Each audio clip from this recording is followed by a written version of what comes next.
That is amazing. Okay. So before we move on, who's here ever had to pivot, switch gears, and take a leap that didn't make sense on paper, but made sense in your spirit? And I'm curious to know what pushed you to do it.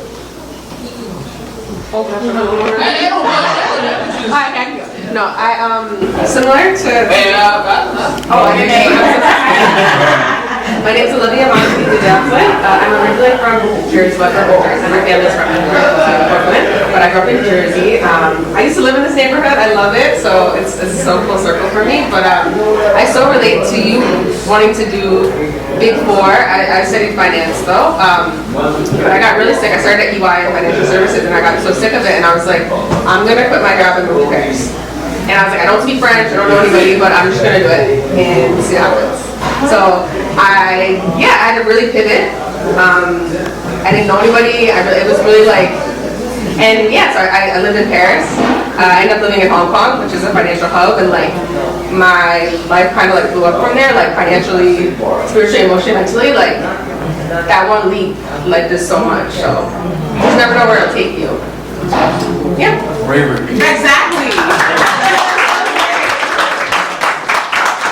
Wait, did you learn French though? We should almost say no. I had to learn French.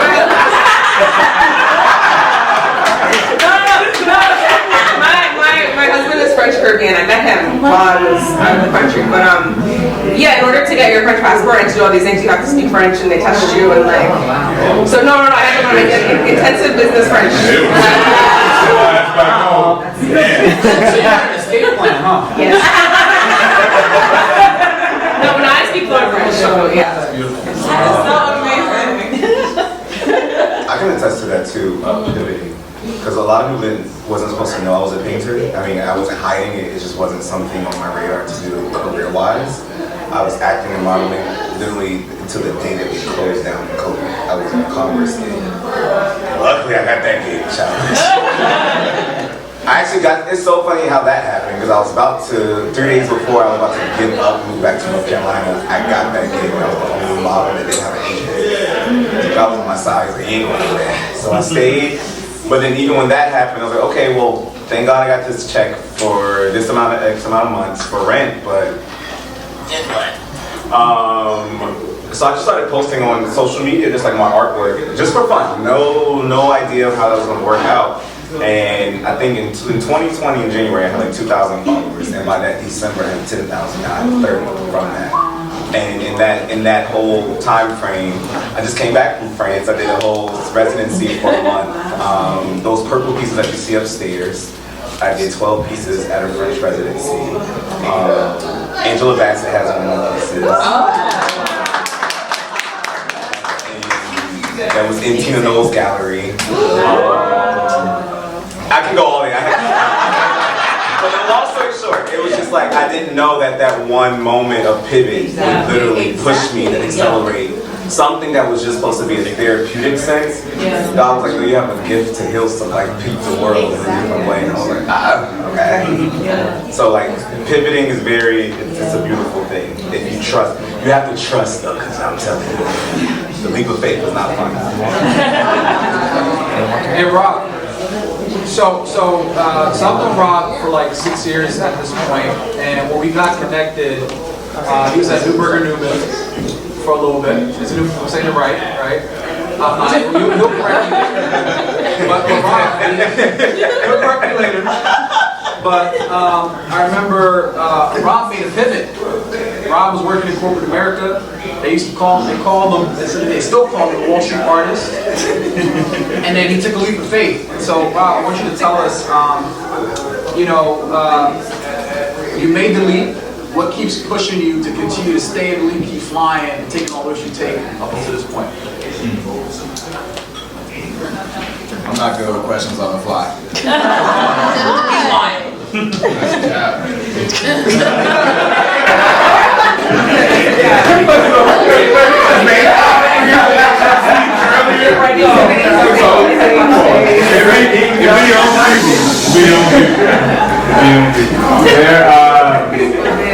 There's a funny thing about pivot that is good for market, but bad for soul. That was the bar. say he wasn't good. Come on. He's very good. He told the truth. Yeah. So I started by saying that because I've been an artist my whole life.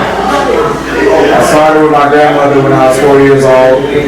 She had her own doll shop. She was a self-taught porcelain doll maker. And she was living and creating dolls and art and business and community in Tulsa, Oklahoma. Y'all familiar? Y'all familiar? That's Black Wall Street. Yeah. So it didn't make sense as I was going forward, but it always makes perfect sense looking back. I was doing art throughout my entire life. I sold my first piece of art when I was 4 years old, sitting in her doll shop. I went to Morehouse and I studied business, and even throughout my matriculation, I was creating t-shirt businesses and pivoting, creating jewelry businesses and pivoting, creating design lines and pivoting. But I was still getting that business background because for some reason I felt like it was a complementary skill. Practicality, friends, family were in my ear saying, you need to get a job that's paying. And I said, well, okay, what's going to give me the most money for the least amount of effort, and I can go home at the end of the day. And I was like, let's go to New York, work on Wall Street, because I like the culture, I like the people, and even when I did my internship, the thing that blew me away the most was the art. I grew up down south, and the only museums that I saw myself in were history museums. It was a little unkind. It was a little unkind. So after a while, I didn't think that museums, besides museums of discovery, were really even my thing. Then I went to the Met, then I went to the Native American Museum, then I went to the Brooklyn Museum, then I went to the MoMA, and I was like, whoa, whoa, whoa, whoa, whoa. People are out here really doing this thing, and I don't know why people didn't encourage me to do this more. Maybe they didn't have somebody behind them saying, this is a viable option. This is something that you actually can put together. I don't know how, I don't necessarily have the steps, but somebody has done it and you can do it too.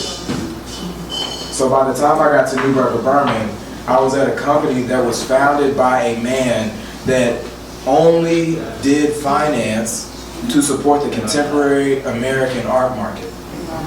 He promised as a 20-year-old man before he started the company that before he dies, he was only going to support living artists in America. He went over to Paris and he learned about Van Gogh during the 20s.